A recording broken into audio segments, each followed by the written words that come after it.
Let's take the example of a simple class, ABC. Right now it doesn't have anything that's public, but has a private int data member, so there's not a whole lot to this class.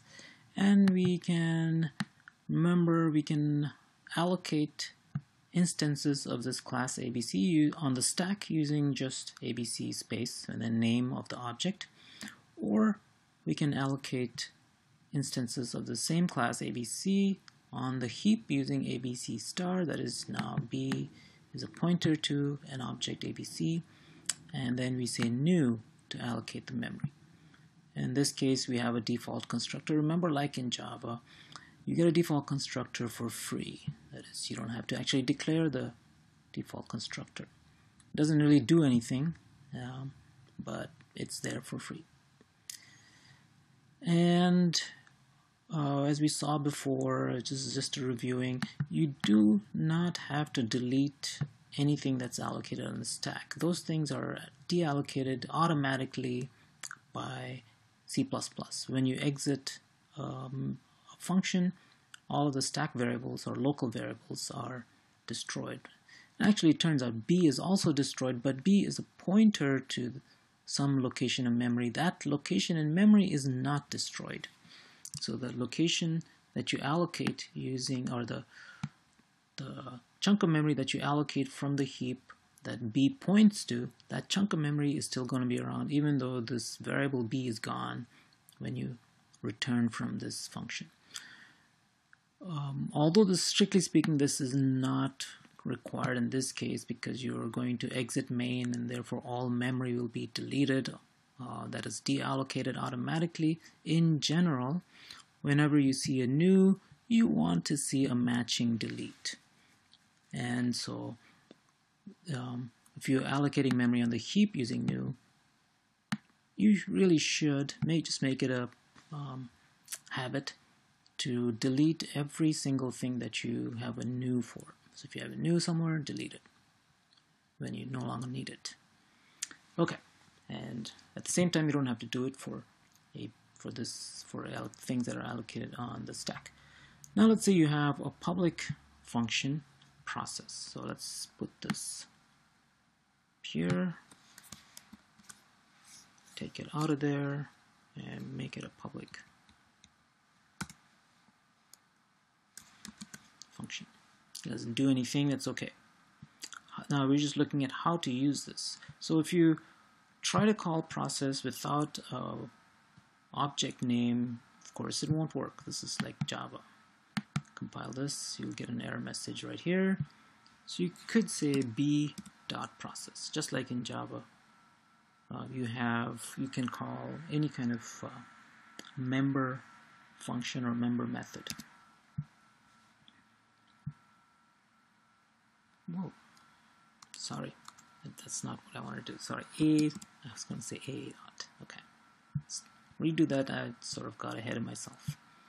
If you were to use a, remember this looks sort of like Java. It's not exactly the same. In Java, you have to allocate memory from the heap like we do it for this pointer variable.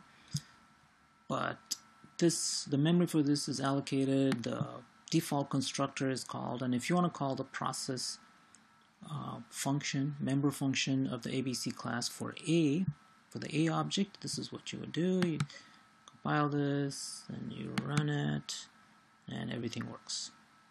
Now we get to B. If you want to do it for B, can you use the B dot? No.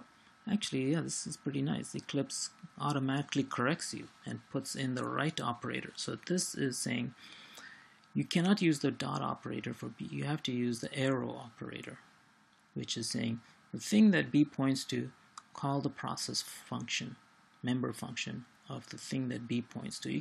So this is sort of like supposed to look like an arrow. And this is basically the same as dereferencing. So you could, instead of doing that, you could say dereference B. Right, now find the thing that B is pointing to, and in that object call the dot. Use the dot operator to call the process function. And you can do this. This is very seldom done. This is allowed, and it'll work.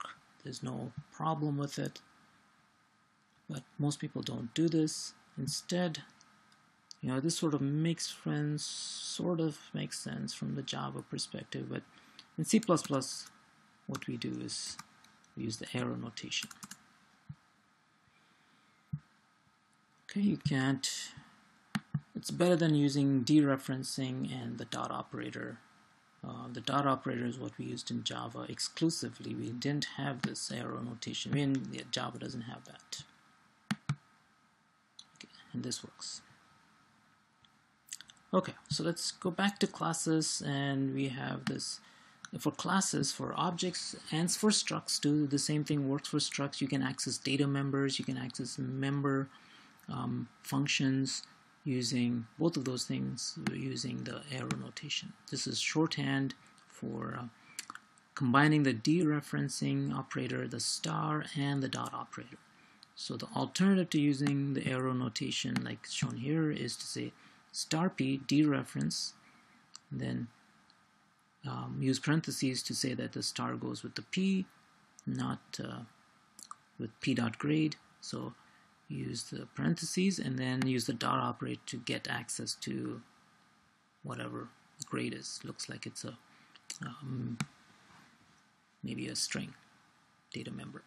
Okay, so if you have a class, you can use star p.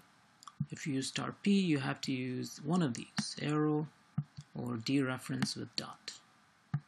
If you don't have the star over here, of course, that's what we've been doing, is we can use p dot grade if you didn't have the star.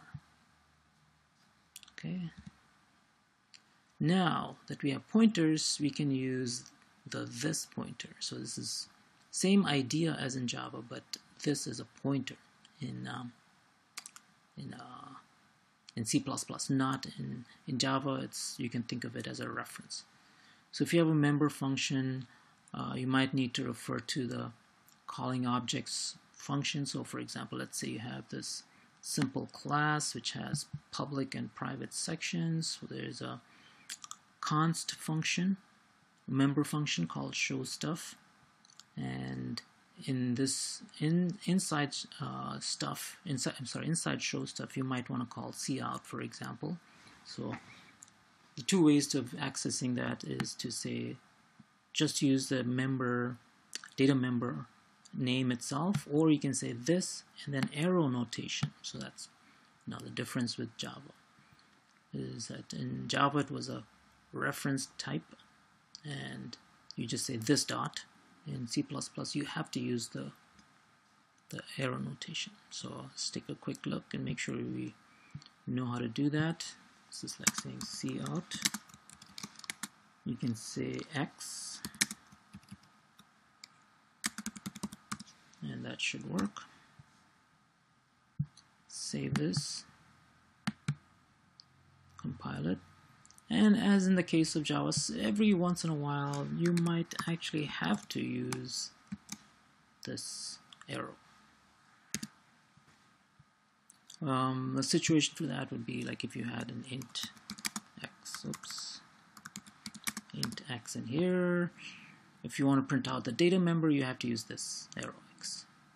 So I try to avoid this situation by not having stuff like this, but if you do have a local variable x, and you want to access a data member x, you would use this.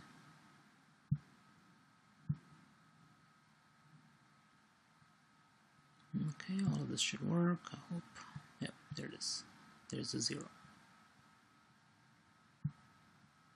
Okay, so in this case, they're completely the same thing. If you only have one thing, that's a data member called stuff. But if you have a local variable called stuff, then there might be ambiguity. You can remove that ambiguity by saying this